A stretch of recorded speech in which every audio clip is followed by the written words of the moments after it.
Well, I think I've got it roughly mocked up.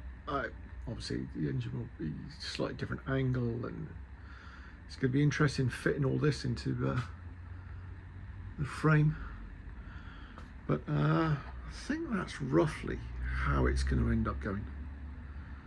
I don't know if the engine should be that way more, or maybe to the right, but so we've got, it does fit, unfortunately.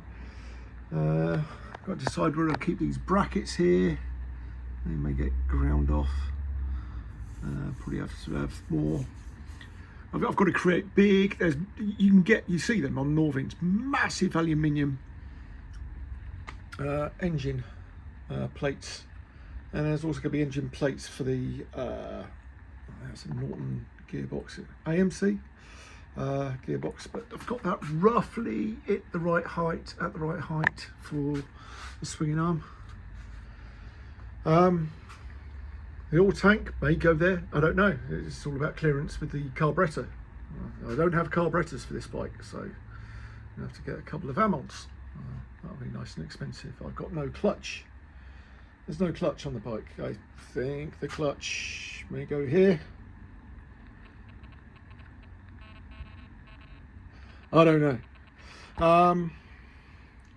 Yeah, so it's gonna, I think one of the first things I need to do is get the gearbox in the right place, because the gearbox is the correct gearbox for the Norton frame. So if I can get plates, which I guess here to here and here to here, get the plates sorted for the gearbox, and then work out where the engine is going to go. Ooh, that's a bit of, that needs sorting. Oh, just noticed that. So the fins aren't perfect. That'll need heating up and bending up. That'll be a scary moment, trying to bend that back. Or do I leave it? May leave it. Found that this plug fitted, so I guess that's where that goes. Alternator here. I've tried to fit it, it doesn't fit, because I think this weld piece that's been put on here is a bit too proud. Or it's the wrong alternator, I don't know. I think several bits of this bike are maybe wrong. That looks roughly correct, I think. Oil tank, that's going to probably move. I don't know if it mounts there, or if I have to create more plates out of aluminium or duralumin. Aluminum for anyone of you in America. But that's nice and clean. Checked inside, that is really nice. And I don't know, I should probably have a torch in there. Yeah, that's good. And that is a Norton wide line. Yeah, more Norton into wide line. So that will fit the frame somehow. Although there's these two rubber bungs that were on it, and it doesn't fit the frame with those rubber bungs. So I'm imagining that there's going to be aluminium plates going on there. And yeah, going back to the swinging arm and the wheel. Now, rear wheel, all looks great, looks nice, except for one thing. You probably can't see that, but that's a 90, 18-inch wheel. 90. That's like a bicycle wheel. That's so thin. I want at least a 120. I mean, that's smaller than the front wheel on my TL1000R. Now I realise the old bikes had much thinner wheels, but a 90? Crikey, that just looks so thin. I mean, these engines do put out reasonable power. I mean, in Australia, they're racing. Somehow they've got these engines up to 186 brake horsepower. Goodness knows what they do to them. An air-cooled engine putting out 186 brake horsepower. Now this is never going to put out that kind of power. And what those guys in Australia do is phenomenal. I've got to read more into that. But I reckon, I don't know what kind of power I'm going to get out of this. It's not for, initially I just want it running. It just needs to run to start off with and get me on the road. I'll probably worry about getting a bit more horses for I might go back to doing a bit of racing. I did do a bit of racing. I wasn't quick, but I was safe, and it was endurance racing. Yeah, I don't know.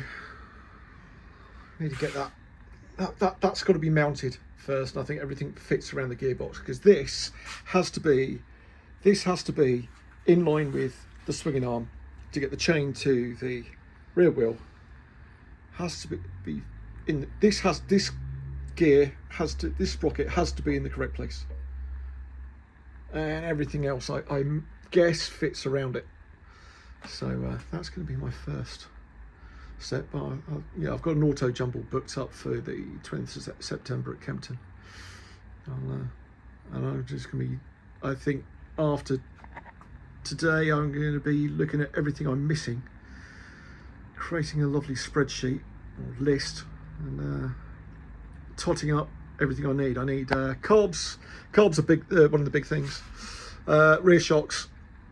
I want some decent rear shocks on there. These road holder forks, they look good. I might send them off to someone like Maxton or one of the other suspension specialists, get them set up.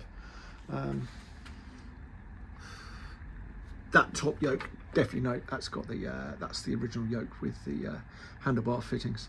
So that top yoke's going to get changed. Probably change the rear yoke as well. Bottom triple tree.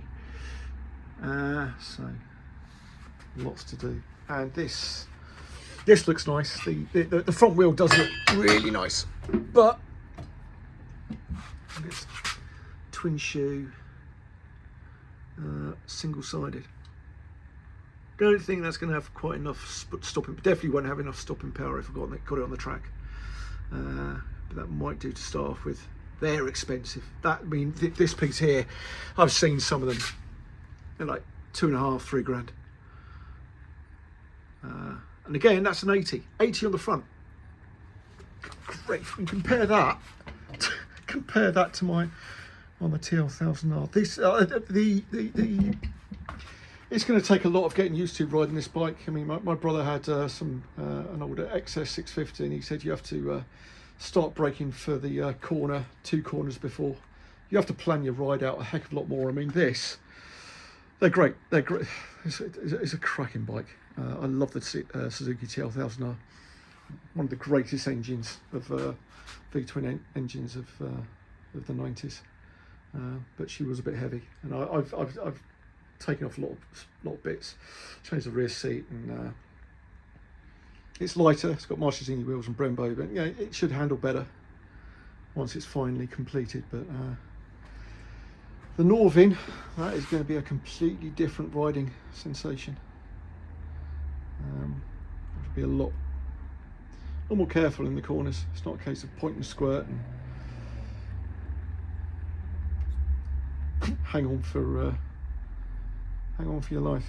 So, God, there's so many bits. So I'm missing a lot of parts. I'm missing a heck of a lot of parts. I'm missing a lot of bits inside the engine, and then there's all of this, all the plates, the electrics. I'm not fussed about. I'm not too bad with electrics.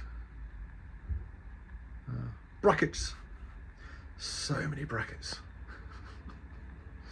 What have I got myself into? No bearings, no headstock bearings, no bearings. Sorry, waving the camera around, that's really bad. I might even learn one day to be a bit more professional on the commentary and my videography. Anyway, thank you. Back to listing out.